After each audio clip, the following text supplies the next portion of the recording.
हम वर्ब्स की बात कर रहे हैं जो फंक्शन पे बेस्ड होते हैं। तो एक मेन वर्ब जुमले में क्या करता है? It functions alone in a sentence. Primary auxiliary verbs जो हैं वो दोनों तरह से इस्तेमाल हो सकते हैं। Modal auxiliary function only as helping verbs. Hello everyone, अगर आप वर्ब्स की काइंड्स जो फंक्शन पर बेस्ड होती हैं उसके बारे में अच्छी अंडरस्टैंडिंग हासिल करना चाहते हैं तो इस वीडियो को आखिर तक देखें। वर्ब की काइंड्स जो फंक्शन पर बेस्ड होती हैं वो होती क्या हैं? यहाँ आप देखें, वर्ब है, एक काइंड होती है जो मेन वर्ब्स होते हैं। फिर उसके बाद ऑक्सिलरी वर्ब्स। ऑक्सिलरी वर्ब्स की दो किस्में होती हैं। प्राइमरी ऑक्सिलरी जिसमें वर्ब बी, हैव और डू शामिल है, और मॉडल ऑक्सिलरी। आए एक एक्सरसाइज की मदद से वर्ब्स की काइंड्स को समझने की कोशिश करते हैं। इस एक्सरसाइज में आपने क्या करना है? Identify the main verbs and the helping verbs in these sentences। हमने क्या करना है? ये sentences लिखे हुए हैं, इसमें से हमने main verbs को और helping verbs को highlight करना है। main verbs के लिए हम pink highlighter यूज़ करेंगे और helping verb के लिए हम yellow highlighter यूज़ करेंगे। तो शुरू करते हैं। सेंटेंस नंबर 1 में लिखा है they can help you when ever needed. इसमें मेन वर्ब कौन सा है? हेल्प। और इसमें हेल्पिंग वर्ब कौन सा है जिसकी वजह से हमें जुमले की ज़्यादा समझ आ रही है? वो है कैन।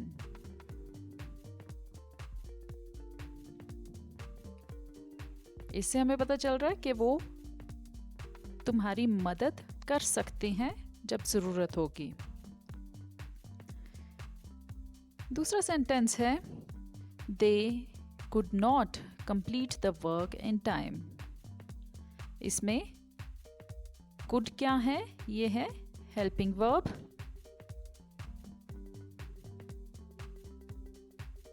इससे पता चल रहा है कि वो काम कंप्लीट नहीं कर सके। Complete is the main verb. In sentence 3, she'll never do such a dishonest thing। इसमें मेन वर्ब क्या है? डू, और हेल्पिंग वर्ब है विल। कि वो कभी भी इस तरह के बेईमानी का काम नहीं कर सकती।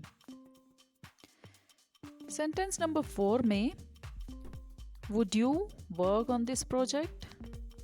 तो इसमें क्वेश्चन बनाने के लिए यहाँ पे वुड का वर्ड यूज हुआ है जो कि एक हेल्पिंग वर्ब है, और मेन वर्ब इस एक्सरसाइज में है वर्क। सेंटेंस नंबर 5 में you may take leave for tomorrow. यहाँ पे हेल्पिंग वर्ब है मे, और टेक होगा main verb. Sentence number 6, you must finish your work on time। Must, helping verb, and finish is main verb। Number 7, he is playing cricket। यहाँ पे is helping verb है और playing main verb है। I have seen this film, यहाँ पर have हमारा helping verb है और सीन मेन वर्ब है। I do not tell lies, इसमें डू हेल्पिंग वर्ब और tell main verb. Last sentence है हमारा, you should help your mother. In this sentence, should is the helping verb and help is the main verb. So, this is the first step. We have highlighted all the verbs in these 10 sentences, helping verbs and the main verb. Main verb का एक जुमले में क्या काम होता है? हम verbs की बात कर रहे हैं जो फंक्शन पे बेस्ड होते हैं। तो एक मेन वर्ब जुमले में क्या करता है? It functions alone in a sentence. Main verbs में हमारे पास आएंगे help, complete, do, work, consult, take, finish, play, seen, tell. इसके एग्जाम्पल्स देखें। Number 1, this person helped us generously, कि इस शख्स ने हमारी मदद की बहुत ही खुले दिल के साथ। They always complete the work on time, वो हमेशा अपना काम वक्त पर मुकम्मल करते हैं। Finish your food without wasting it, अपने खाने को ज़ाया किए बगैर ख़त्म करो। यहाँ आप देख सकते हैं कि इन जुमलों में हेल्पिंग वर्ब नहीं है, फिर भी वर्ब जो है वो अपना मीनिंग समझा रहा है, हमें जुमले की समझ आ रही है। इसके बाद दूसरी काइंड वर्ब की है ऑक्सिलरी वर्ब्स, यानी हेल्पिंग वर्ब्स। ऑक्सिलरी वर्ब्स की दो किस्में होती हैं, दो काइंड्स होती हैं। एक है प्राइमरी ऑक्सिलरी, दूसरी है मॉडल ऑक्सिलरी। इन दोनों में फ़र्क क्या होता है? Primary auxiliary function both as helping verbs and main verbs. तो प्राइमरी ऑक्सिलरी क्या है? हेल्पिंग वर्ब के तौर पे भी यूज़ हो सकते हैं और मेन वर्ब के तौर पे भी यूज़ हो सकते हैं। इसमें आप देख सकते हैं हमने पिंक कलर जो है वो मेन वर्ब्स के लिए यूज़ किया है और येलो या कुछ लोगों को ये ग्रीन नज़र आ रहा होगा तो हेल्पिंग वर्ब्स के लिए यूज़ किया है। और प्राइमरी ऑक्सिलरी के कॉलम में आप देख सकते हैं कि हमने ये दोनों कलर यूज़ किए हैं। इसकी वजह यही है कि प्राइमरी ऑक्सिलरी वर्ब्स जो हैं वो दोनों तरह से इस्तेमाल हो सकते हैं। और प्राइमरी ऑक्सिलरी में कौन से वर्ब्स आते हैं? बी, हैव और डू। अब बहुत सारे स्टूडेंट्स इस वर्ब में बहुत ज़्यादा कंफ्यूज होते हैं।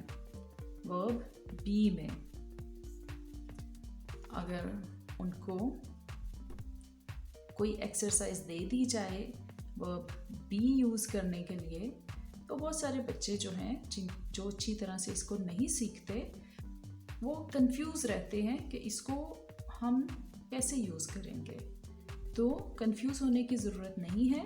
वर्ब बी जो है वो है इज, एम, आर और पास्ट फॉर्म में इज की पास्ट फॉर्म होगी वॉज, एम की पास्ट फॉर्म भी होगी वॉज और आर की पास्ट फॉर्म होगी वर।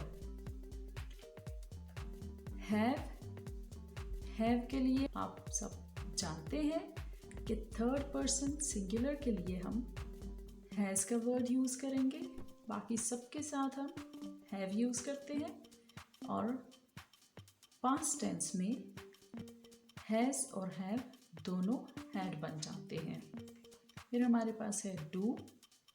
डू के लिए भी सेम, थर्ड पर्सन सिंगुलर के लिए हम डज का वर्ड यूज़ करते हैं, बाकी सबके साथ हम डू यूज़ करते हैं, और पास्ट टेंस में डू और डज दोनों डिड बन जाते हैं।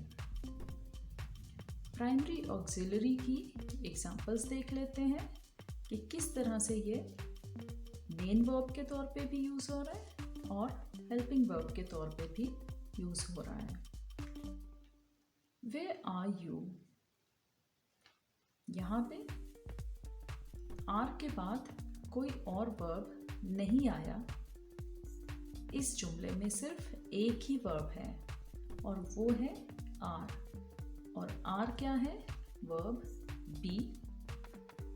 तो यहाँ हम देख सकते हैं कि प्राइमरी ऑक्सिलरी मेन वर्ब के तौर पर यूज हुआ है।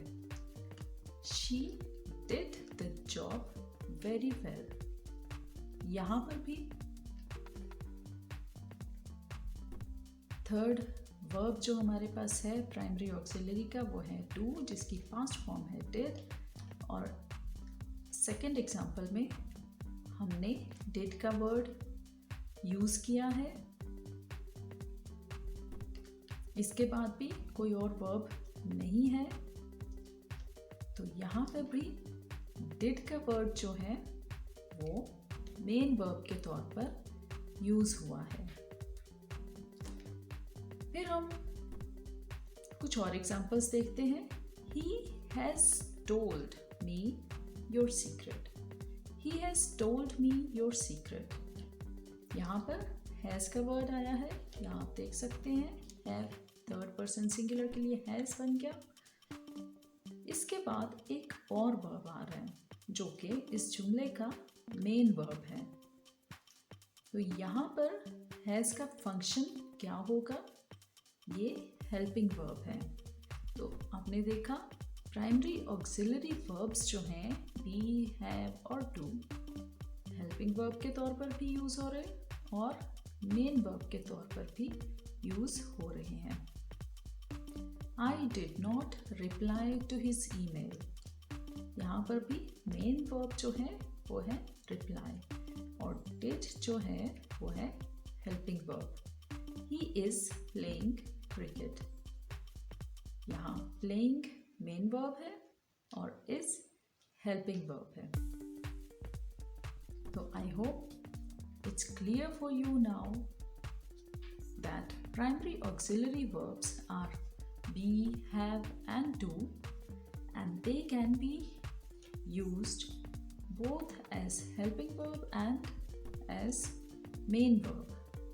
So their function is, you can say, multifunction. Or now we have the modal auxiliaries. Modal auxiliary function only as helping verbs. Model auxiliary verbs जो हैं वो उनको हम मेन वर्ब के तौर पर यूज़ नहीं कर सकते। ये हमेशा किसी दूसरे वर्ब के साथ ही आते हैं। यहाँ इसकी एग्जांपल देखते थे। मॉडल ऑक्सिलरी वर्ब्स होते कौन से हैं? ये होते हैं can, could, will, would, shall, should, may, must and might. इसकी एग्जांपल देखें। Can I help you? यहाँ पे help मेन वर्ब है और can हेल्पिंग वर्ब है। You must go now. यहाँ पर भी मेन वर्ब go है और helping verb must. Modal auxiliary verbs जो हैं they are used to express functions such as, इनको कुछ खास मौक़ों पे कुछ खास बात बताने समझाने के लिए, फीलिंग्स एक्सप्रेस करने के लिए जो है यूज़ किया जाता है। कुछ सिचुएशन समझाने के लिए मॉडल ऑक्सिलरीज जो हैं वो यूज़ किए जाते हैं। वो कुछ सिचुएशंस, कुछ फंक्शंस कौन से होते हैं जब हम मॉडल ऑक्सिलरी यूज़ करते हैं, इनसे हमें पॉसिबिलिटी का पता चलता है, एबिलिटी का पता चलता है, एडवाइस का पता चलता है, ऑब्लिगेशन और necessity, permission, prohibition, suggestion, request या रिजॉल्व, यानी किसी डिसीजन के बारे में पता चलता है। फॉर एग्जाम्पल, यहाँ पर कैन का वर्ड यूज़ हुआ है। इस जुमले से हमें क्या पता चल रहा है? आखिर में क्वेश्चन मार्क है, तो यहाँ पे कैन का वर्ड जो है वो पॉसिबिलिटी या एबिलिटी को शो कर रहा है कि क्या तुम मेरी मदद कर सकते हो। दूसरे जुमले में मस्ट का वर्ड यूज हुआ है। You must go now. तो इससे मस्ट के वर्ड से हमें क्या पता चल रहा है कि तुम्हें जाना है। ऑब्लिगेशन या नेसेसिटी के बारे में बता रहा है कि you need to go, you must go, you have to go. तो my dear students, main verbs, primary auxiliary और मॉडल ऑक्सिलरी की एक्सप्लेनेशन के बाद हम एक एक्सरसाइज करते हैं जिसमें हम इनको अच्छी तरह समझने की कोशिश करेंगे कि मेन वर्ब जो है वो कैसे अकेला फंक्शन करता है, प्राइमरी ऑक्सिलरी जो है वो दोनों तरह से यूज़ होगा, हेल्पिंग वर्ब के तौर पर कभी आ जाएगा और कभी मेन वर्ब के तौर पर आ जाएगा, जैसे हमने एग्जांपल्स में देखा। मॉडल ऑक्सिलरी वर्ब्स जो हैं, जो कि हैं can, could, will, would, shall, should, may, must, might, ये जो हैं ये सिर्फ़ और सिर्फ हेल्पिंग वर्ब के तौर पर यूज़ होंगे। इसका मतलब है कि इनके बाद हमेशा हमें एक मेन वर्ब नज़र आएगा। तो इसको अच्छी तरह समझने के लिए हम एक एक्सरसाइज देखते हैं। Jain can sing well but he is very shy. यहाँ पे कैन आपने देखा है कि कैन मॉडल वर्ब है, इसके बाद एक मेन वर्ब आ रहा है जिसको हम मेन वर्ब के कॉलम में लिख देंगे। कैन जो है वो मॉडल वर्ब के कॉलम में चला गया। और सेकंड पार्ट में, सेंटेंस के सेकंड पार्ट में हमारे पास इज़ का वर्ड है जो बी वर्ब है। क्योंकि इसके बाद कोई और वर्ब नहीं है, इसलिए यही जुमले के सेकंड पार्ट का मेन वर्ब है। तो इसको हम primary auxiliary verb as main verb इस कॉलम में हमने लिख दिया। She may leave this job if her salary is not good. यहाँ पर मे का वर्ड जो है वो मॉडल वर्ब हो गया, हेल्पिंग वर्ब के तौर पर यूज़ हो रहा है। ये किसके लिए? लीव के वर्ब के लिए, जो कि मेन वर्ब है। सेकंड पार्ट में सिर्फ हमारे पास इज़ का वर्ब है, इसके बाद कोई और वर्ब नहीं है, यही मेन वर्ब है। तो ये हमारा आ जाएगा primary auxiliary verb as main verb इस कॉलम में। Number 3, we must tell the teacher that he has broken the window. यहाँ पर मस्ट जो है वो मॉडल वर्ब हो गया हमारा, tell main verb. Second part में भी हमारे पास दो वर्ब्स हैं, हैज़ जो कि हेल्पिंग वर्ब हो गया प्राइमरी ऑक्सिलरी वर्ब का, और broken again will be main verb. Sentence 4, I have 2 brothers, they are very brave। तो यहाँ पर हैव का वर्ब जो कि प्राइमरी ऑक्सिलरी वर्ब है, लेकिन यहाँ मेन वर्ब के तौर पर यूज़ हो रहा है। इसके बाद और कोई वर्ब नहीं है, यही मेन वर्ब है। तो इसको हम primary auxiliary verb main verb के कॉलम में लिख देंगे। फिर उसके बाद है they are very brave, same thing, are is used as a main verb, so we will write it in this column. You should be in your classroom now.